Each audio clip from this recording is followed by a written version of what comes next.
베드로전서 4장 12절 19절 말씀 가지고 진정 복 있는 사람은 누구인가 제목으로 함께 나누겠습니다. 최근 한국의 한 목회자 모임에서 한국 교회와 목회자들의 회개를 촉구하는 성명서를 발표했습니다. 그 내용에 공감하는 부분이 있어서 요약해서 소개해 드리겠습니다. 예수 그리스도는 생명과 평화, 공평과 정의의 길로 이끄시는데 우리는 한국 교회를 성공과 번영의 길로 인도하며 불의한 권력과 사회적 부패에 대해서 침묵했습니다. 먼저 하나님의 말씀을 들으라고 가르치면서도 예수 그리스도를 따르기 위해 감수해야 할 고난과 책임보다 값싼 위로와 축복을 선사하는 데 만족했습니다. 이 모든 것이 우리의 죄입니다. 진실로 우리가 먼저 회개할 때입니다. 이 세상에 하나님의 나라를 어떻게 세워가야 할 것인지에 대해 가르침은 너무도 약했고 더욱 부끄러운 진실은 목회자들 안에 가득한 탐욕입니다. 그리스도인들과 목회자들이 돈과 권력이 주는 달콤함에 취해 있습니다. 목회자들의 세속화가 성도들의 세속화를 막지 못한 근본 원인이었음을 우리는 부끄럽지만 고백하지 않을 수 없습니다. 세속화된 목회자들에게 시대를 향한 선지자적 메시지, 즉 회개와 책망의 말씀을 기대하는 것은 불가능한 일입니다. 그렇습니다. 우리는 스스로 탐욕의 노예가 되어 예수님의 재림과 마지막 심판에 대해 증언하는 선지자적 사명을 잃어버렸습니다. 번영신학과 기복신앙의 화려함은 우리의 눈을 가렸고 한국교회의 대표성을 갖고 있다고 저치하는 초대형 교회 일부 목회자들의 탐욕이 진리의 탈을 쓰고 하나님의 말씀을 대신했습니다. 이제 우리는 성경으로 돌아가야 합니다. 진심으로 회개하고 세속화의 물결과 맞서 싸워 이기는 교회가 되도록 해야 합니다. 일각에서나마 이렇게 자성의 목소리를 가지고 회개할 수 있다고 하는 것은 또 우리에게 소망이 될 수 있는 것이죠. 그렇습니다. 이 시대는 주님의 재림이 임박한 마지막 때임이 분명합니다. 요한계시록 2장 3장에서 예수님께서는 인류의 마지막 심판을 앞두시고 소아시아에 있는 7교회를 향해서 책망하시면서 회개를 촉구하셨습니다. 하나님의 심판이 하나님의 집 교회로부터 시작될 것이기 때문입니다. 오늘 베드로전서 4장 17절에 말씀합니다. 하나님의 집에서 심판을 시작할 때가 되었나니 만일 우리에게 먼저 하면 하나님의 복음을 순종하지 아니하는 자들의 그 마지막은 어떠하며 번영과 성공만이 복이라고 가르치는 잘못된 설교와 가르침으로 이 시대의 교회와 그리스도인들이 부패와 세속화의 늪에 빠져 침몰해가는 이 시대에 진정 복이 있는 사람들은 누구일까요? 오늘 본문 4장 14절에 말씀합니다. 너희가 그리스도의 이름으로 치욕을 당하면 복 있는 자로다. 그리스도의 이름으로 핍박과 모욕과 고난을 받는 사람이 복 있는 사람이라고 말씀하고 있습니다. 그리스도와 함께 고난받는 사람이 이 시대에 진정 복 있는 사람인 것입니다. 예수님께서도 마태복음 5장 10절로 11절에 말씀하셨습니다. 의를 위하여 박해를 받는 자는 복이 있나니 천국이 그들의 것임이라. 나로 말미암아 너희를 욕하고 박해하고 거짓으로 너희를 거슬러 모든 악한 말을 할 때에는 너희에게 복이 있나니 라고 말씀하셨습니다. 번영과 성공만이 복이라고 여기며 살아가는 이 시대에 의를 위해 선한 일을 위해 고난을 받는 것을 복으로 여기며 살아가는 진정한 복을 받는 사람들, 참된 그리스도인들은 어떻게 살아가야 할까요? 그 첫째는 불같은 시련을 이상히 여기지 말아야 합니다. 12절에 말씀합니다. 사랑하는 자들아 너희를 연단하려고 오는 불시험을 이상한 일 당하는 것 같이 이상히 여기지 말고 그리스도인들의 삶의 여정에 불같은 시련이 다가올 때 놀라고 당황하며 왜 하나님께서 이와 같은 큰 시련과 어려움을 막아주시지 아니하시는가? 왜 하나님의 자녀와 백성들이 이런 시련과 어려움을 당해야 하는가? 질문할 때가 있습니다. 고난에 나타난 하나님의 뜻을 이해하지 못하고 이것을 이상한 일로 여기고 시험에 들어 하나님을 떠나버리는 사람들도 있습니다. 하나님이 없는 죄와 사탄이 다스림을 받는 세상 속에서 예수 그리스도를 믿고 따르며 그 말씀에 순종하여 의와 거룩한 삶을 살아간다고 하는 것은 매우 어려운 일입니다. 그리스도인이라고 하는 이유만으로 견디기 힘든 시련과 핍박을 경험하게 됩니다. 초대교회 성도들은 실제로 이 불같은 박해를 받았습니다. 뜨거운 기름 속에 집어넣기도 하고 몸에 기름을 부어서 불을 붙여 화형을 시키기도 했습니다. 끓는 쇳물이나 납을 붓기도 했습니다. 탈북자들이 증언에 의하면 지금 이 시대에도 북한 정치수용소에 갇힌 그리스도인들이 이와 동일한 박해를 당하고 있다고 합니다. 이러한 불같은 시련을 만나게 하시는 이유는 무엇입니까? 오늘 말씀하십니다. 너희를 연단하려고, 믿음을 연단하기 위해서 이러한 시련을 그리스도인들에게 허용하신다는 것입니다. 불같은 시련은 우리의 믿음을 순수하게 만들기 위함입니다. 하나님의 말씀과 예수님을 진정 주님으로 믿고 의지하고 있는가를 테스트하는 과정이에요. 하나님은 결코 우리를 딴따 시원하시지 않습니다. 프로에바 하십니다. 진정한 믿음을 가지고 있는지를 보시는 것입니다. 또 인간적이고 세속적인 욕망과 교만과 불순물을 제거하여 오직 하나님과 그분의 말씀을 믿고 의지하는 순전한 믿음을 갖도록 하기 위해서 주님께서는 이러한 시련을 우리에게 허용하시는 것입니다. 불같은 시련은 우리의 믿음과 인내를 통해서 하나님과 영원한 하나님의 나라에 대한 소망을 갖게 하는 것이고요. 썩어져 버릴 세상의 소망을 두지 아니하고 우리의 산 소망이 되시는 예수 그리스도를 믿고 의지하게 하심으로써 구원과 영생을 누리며 살게 하시기 위해서 때로는 불같은 시련을 우리에게 허용하시는 것입니다. 이 불신자들은 고난을 당하면서도 흔들림이 없이 오히려 즐거워하고 기뻐하는 그리스도인들을 지켜보면서 그리스도인들이 가지고 있는 살아있는 소망과 하나님께서 그와 함께 계신다고 하는 사실을 발견하게 됩니다. 하나님과 함께하는 그리스도인의 삶을 사모하게 하시는 것입니다. 하나님께서는 그리스도인들의 고난과 핍박을 허용하심으로써 핍박하시는 자들, 즉 불신자들이 그들의 모습을 보면서 그리스도인의 참된 모습을 보고 그들을 변화시켜서 참된 구원과 생명에 이르도록 역사하시는 것입니다. 따라서 그리스도인들에게 다가오는 이 시련은 이상한 일을 당하는 것 같이 이상히 여겨서는 안 됩니다. 오히려 그리스도인으로 살아간다고 하면서 시련과 어려움을 당해보지 않는 것이 이상한 것입니다. 시련을 당하는 것은 너무나 당연한 일입니다. 잘 한번 생각해 보세요. 우리가 그리스도인으로 살아가면서 이런 시련과 어려움을 경험하고 계신가요? 다양한 모습이겠죠. 이건 이상한 일이 아니에요. 만약에 이런 어려움을 당하면서 이상한 일로 여기고 시험 들고 떠나가 버린다면 그 사람은 가짜입니다. 진짜 그리스도인이 아니에요. 로마서 8장 17절에 말씀합니다. 우리가 그와 함께 영광을 받기 위하여 고난도 함께 받아야 될 것이니라. 영광스러운 하나님의 나라의 주님과 함께 영광을 누릴 그리스도인들이라고 한다면 이 땅에 살아가는 동안 주님과 함께 고난을 받는 것은 너무도 당연한 일입니다. 베드로전서 1장 7절에 말씀합니다. 너희의 믿음의 확실함은 불로 연단하여도 없어질 금보다 귀하여 예수 그리스도께서 나타나실 때에 칭찬과 영광과 존귀를 얻게 할 것이니라. 믿음의 시련, 고난은 세상의 금과 은, 재물보다도 더욱 가치 있는 것입니다.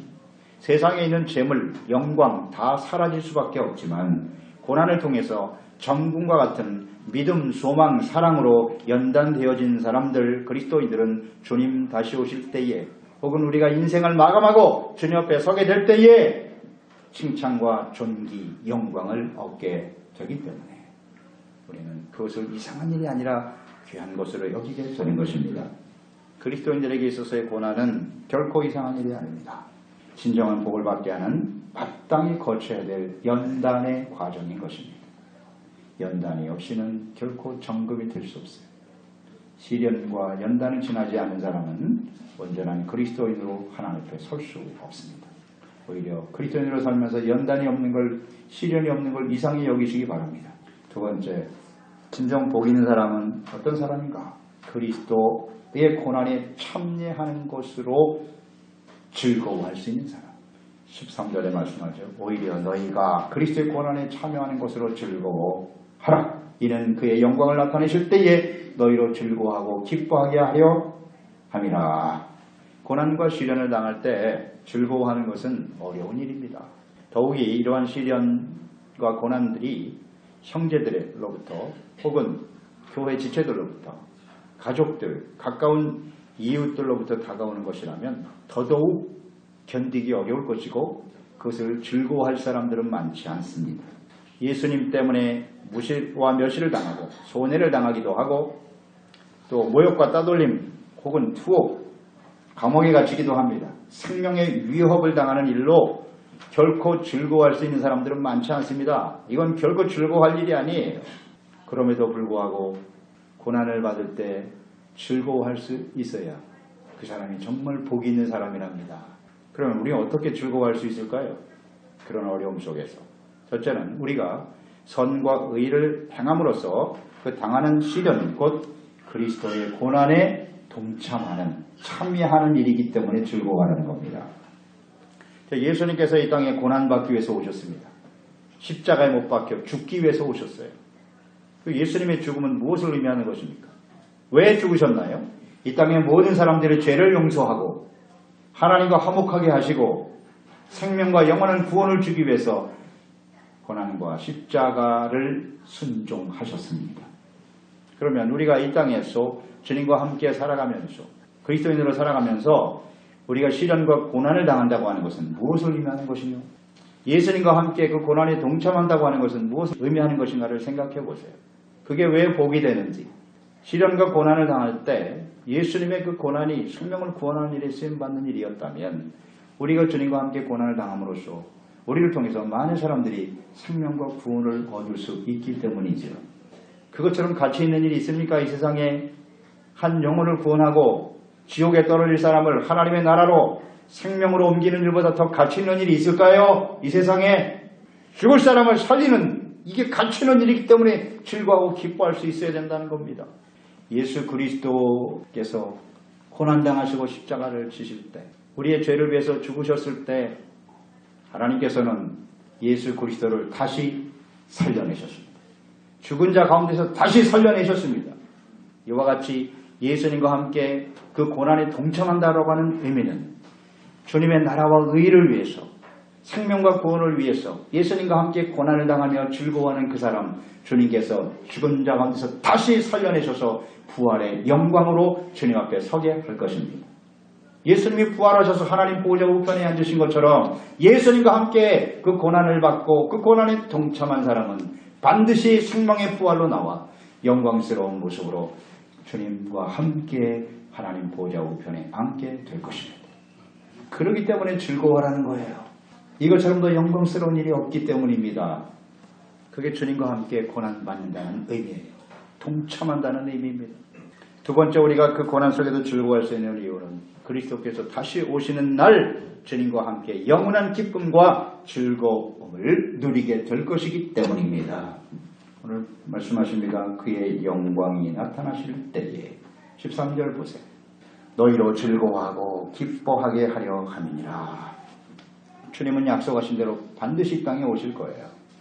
재림하시는 날 주님과 함께 또 주님을 위해 복음을 위해서 고난받고 인내하며 승리하는 성도는 반드시 끌어올려 공중에서 주님을 영접하게 될 것이고 그 주님과 함께 영원한 하나님의 나라에 들어가 감사하며 찬양하게 될 것입니다. 그게 진정 기쁜 일이고 즐거운 일이 아니겠습니까? 예수님이 오시는 날 기뻐하고 즐거워하는 사람이 있는가 하면 재림 앞에 심판 앞에서 통곡하는 사람이 있을 거예요. 예수님께서 말씀하셨잖아요. 너희 지금 웃는 자여 너희는 나중에 반드시 울게 될 것이다. 그러나 너희가 지금 눈물을 흘리고 우는 자는 반드시 기쁨에 참여하게 될 것이라고 말씀합니다. 우리에게 지금 다가오는 고난과 시련 때문에 때로는 아픔의 눈물을 흘려야 되고 손해를 당하기도 하고 상처와 핍박으로 인해서 어려움을 당할 줄 모르나 주님 오시는 날 아니면 우리 인생을 마감하고 주님 앞에 서는 날 반드시 우리 인생은 끝나겠죠. 그걸 모르는 사람은 없을 거 아니에요. 주님 앞에 서게 될 때 기쁨과 즐거움에 참여할 것입니까? 아니면 통곡하며 버려지는 인생이 될 것인가? 이것은 우리가 이 땅에 살아가는 동안 이 시련과 고난에 대해서 어떻게 대처하느냐에 달려있다는 것입니다. 우리가 당하는 여러 가지 시련과 고난 중에 기뻐하며 즐거워하고 있습니까? 아니면 우리가 당하는 여러 가지 시련과 고통 중에서 근심하고 두려워하고 분노하고 낙심하고 원망하고 좌절하고 있습니까? 둘 중에 하나겠죠? 시련과 어려움이 다가올 때 우리의 태도는 어떠하냐 하는 겁니다. 고난에 대해서 어떤 반응을 하는가에 따라서 우리의 고난이 정말 주님을 위해서 선을 행함으로 주님과 함께 고난에 동참하는 의를 위한 고난인지 아니면 자신의 죄로 인해서 당하는 고난인지를 분별할 수 있는 것입니다. 고난 자체가 없다고 말한 사람은 그건 그리스도인이 아니고요. 고난이 없는 사람이 어디 있습니까? 다 시련과 어려움을 당하게 하세요. 그런데 우리는 어떤 태도를 가지고 반응하느냐. 4장 14절에 말씀합니다. 너희가 그리스도의 이름으로 치욕을 당하면 복이 있는 자로다. 영광이 하나님의 영이 너희 위에 계심이라 말씀하죠. 그리스도의 이름과 의를 위해 모욕과 고난을 받는 것을 복으로 여기는 참된 그리스도인들은 즐거워하고 기뻐할 수 있습니다. 그리스도와 함께 고난을 받는다. 참 영광스러운 일이죠. 이것은 분명 복된 일이라는 사실을 알지만 실제적으로 보면 이런 시련과 어려움을 당할 때 즐거워하고 기뻐한다고 하는 건 쉬운 일이 아니에요. 모르지 않죠. 이론적으로는 말씀으로는 그러하나 실제적으로 기뻐하고 즐거워하지 못하는 사람들이 많아요. 오히려 그 자리를 피하고 싶고 도망치고 싶고 다 떠나려고 하죠. 그러면 어떻게 과거의 우리의 믿음의 선진들은 그 무서운 핍박과 고난을 이겨낼 수 있었을까요? 오늘 분명히 말씀하죠. 하나님의 영광의 영이 함께 하시기 때문이다. 주님과 함께 죽으면 죽으리다 라고 다짐하고 고난을 받는 그런 자들에게 믿음으로 죽기를 결단하고 부활의 영광의 소망을 바라보면서 두려워하지 않고 담대히 나아가는 그 사람에게 하나님의 영이 함께 하셔서 그 시련과 고난을 이기게 만들어 주신다는 겁니다. 맞는 말씀입니다. 우리의 의지와 우리의 힘으로는 그런 고난과 시련을 절대 이겨내지 못합니다. 그렇지 않습니까? 육체에 조그만 질병이 찾아와도 벌써 마음에 그냥 두려움이 찾아오고 이걸 어쩔 바 몰라서 흔들리는 게 우리의 모습 아닌가요? 큰 문제도 아닌데 그것 때문에 앞날을 두려워하고 염려하며 밤잠을 이루지 못하는 것이 우리의 모습 아닌가요? 그런데 예수님 때문에 복음 때문에 칼을 들이대고 죽어야 된다는 자리에 서보세요. 거기서 이렇게 담대하고 기뻐하며 즐거워할 수 있을까요? 우리 힘으로는 안 됩니다. 하나님의 성령이 역사하시고 주의 영이 임하실 때 가능해지는 것입니다. 사도행전 7장에 보면 예수님을 죽인 완악하고 폐역한 유대인들에게 이 복음의 말씀을 전했습니다. 당신들이 죽인 예수님이 바로 그리스도요. 그분은 다시 부활하셨습니다. 복음의 말씀을 전한 스데반 집사가 있습니다. 사도도 아닙니다. 집사예요. 그가 하나님의 말씀을 전할 때 그 말씀을 듣던 유대인들이 마음에 큰 찔림을 받았어요. 그래서 회개하고 돌이킨 것이 아니라 오히려 돌로 쳐 죽였습니다. 스데반을. 그 스데반 집사가 그 순교당하는 상황을 보면 굉장히 영광스러운 모습을 보입니다. 두려워하지도 않았고 원망불평하지도 않습니다. 오히려 자기 스승에게 돌을 치는 그들을 향해서 기도합니다. 하나님이여 저들이 하는 일을 알지 못하니 불쌍히 여겨 주옵소서. 그때 하늘문이 열립니다. 예수님이 하나님 보호자 우편에 계신 그 모습을 보는 거예요. 얼굴이 해와 같이 빨라지고 그 돌에마다 순교를 당합니다. 어떻게 그것을 당할 수 있었을까요?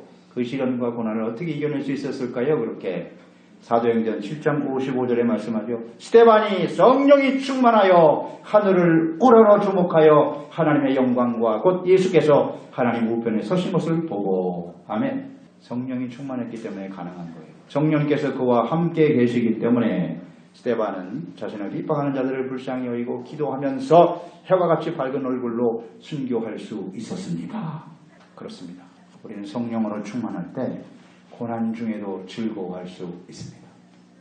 우리의 의지와 우리 힘으로는 불가능해요. 그래서 성령으로 충만한 것이 그렇기 때문에 복이 되는 거예요. 시련과 어려움 속에서도 즐거워할 수 있기 때문에. 그게 진정 복 있는 사람 아니겠습니까? 세 번째는 고난을 부끄러워 말고 하나님께 영광을 돌려라. 이 시련과 고난 중에도 복 있는 사람들의 모습이에요. 16절에 말씀하죠. 만일 그리스도인으로 고난을 받으면 부끄러워하지 말고 도리어 그 이름으로 하나님께 영광을 돌려라. 고난을 당하는 성경은 두 가지예요. 자기 자신이 잘못함으로 인해서 죄로 인해서 당하는 고난. 오늘 말씀에 나와 있죠. 도둑질을 하거나 어려운 짓을 해서 고난을 당한 자는 그건 부끄러운 일이죠. 그러나 하나님을 믿고 주님의 말씀을 순종하며 따르는 일로 인해서 다가오는 어려운 고난. 이것은 부끄러워할 일이 아니라는 겁니다. 오히려 기뻐하고 하나님께 영광을 돌리라 말씀하고 있죠. 하나님께서는 예수님과 복음을 위해서 고난받는 그리스도인들이 그들과 함께 계시죠. 함께 하심으로써 주님의 영광을 나타내십니다. 그 하나님의 영광이라고 하는 것은 늘 말씀드리지만 우리가 세상에서 뭐 얼마나 출세하고 사람들로부터 인정을 받고 그런 영광이 아닙니다. 스스로 자신의 능력을 극대화시켜서 사람들에게 나타내 보이는 그게 영광이 아니고 진정한 영광은 하나님이 함께 하심으로써 주님이 나타나는 게 영광입니다. 예수님과 함께 고난을 당하는 것을 오히려 기뻐하고 즐거워할 때 하나님이 그와 함께 계시잖아요. 그들과. 그러면 사람들이 보는 거예요. 야, 저 사람들은 도대체 어떤 사람이길래 저런 고난과 시련 속에서도 흔들리지 아니하고 기뻐하며 찬양하며 감수할 수 있는가? 바울과 실라가 감옥에 억울하게 매를 맞고 갇혔잖아요. 그 가운데서도 그는 감사하고 기도했잖아요. 할렐루야. 그 옥에 있는 간수를 뵀던 모든 사람들이 주목했어요. 저 사람들은 도대체 누구야? 그 하나님의 역사하시잖아요. 함께 하시니까 지진이 일어나고 옥문이 열리고 창고가 열리면서 다 도망칠 줄 알았더니 와서 부복하지 않습니까? 당신들은 도대체 누굽니까? 내가 어떻게 해야 구원받을 수 있나요? 이게 하나님의 영광 아닌가요? 그 고난 중에서 바울과 실라가 원망 불평하고 왜 우리가 무슨 짓을 했다고 너무 억울합니다. 복음을 위해서 헌신했는데 이럴 수가 있나요? 기적이 일어났을까요? 하나님의 영광이 나타났을까요? 우리에게 시련과 고난이 다가왔을 때 참 억울하죠. 억울해요. 복음 전한 것밖에 없고 귀신 쫓아내준 건데 그것 때문에 이런 시련을 당한다는 거예요.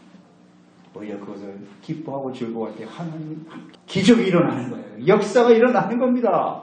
그래서 하나님의 영광이 나타나는 거예요. 사람들에게. 주님은 이러한 일을 지금도 우리를 통해서 행하기를 원하시는 것입니다. 따라서 우리 그리스도인들에게 있어서 이 고난과 시련은 하나님께 영광을 돌릴 수 있는 기회가 됩니다. 그냥 원망 불평하면 그것으로 끝. 아무런 일도 일어나지 않아요.